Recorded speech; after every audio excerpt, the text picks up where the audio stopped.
Hello అండి. స్వాగతం నా సినిమా మాటకి. సినిమా బాగుందా? లేదా టైం వేస్టా? Let's find out. ఈరోజు మన రివ్యూ చేయబోతున్న సినిమా Korean Kanakaraju, starring Varun Tej, Ritika Nayak, Satya and others.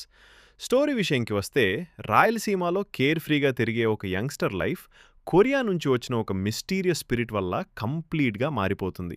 ఆ స్పిరిట్ హీరోని పొజెస్ చేయడంతో తన లైఫ్లో funny, spooky and unexpected situations start అవుతాయి.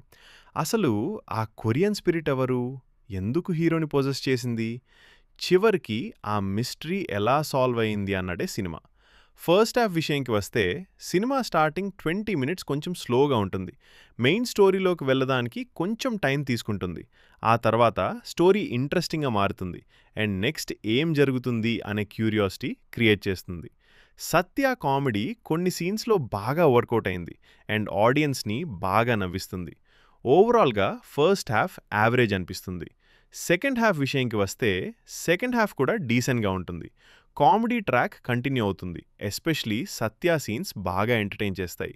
స్టోరీ ప్రెడిక్టబుల్గా ఉన్నా కూడా మూవీ డీసెంట్ ఎంటర్టైన్మెంట్ ఇస్తుంది. పాజిటివ్స్ విషయంకి వస్తే, Satya comedy, comedy timing, interesting fantasy concept, second half entertainment.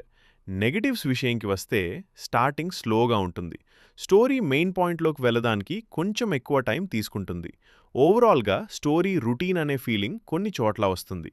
ఓవరాల్గా చెప్పాలంటే, కొరియన్ కనకరాజు ఒక డీసెంట్ కామెడీ ఎంటర్టైనర్. కామెడీ కోసం ఒకసారి థియేటర్లో చూడొచ్చు. ఎస్పెషలీ సత్య కామెడీ ఎంజాయ్ చేసే వాళ్ళకి సినిమా బాగా కనెక్ట్ అవుతుంది. నా రేటింగ్ 3/5.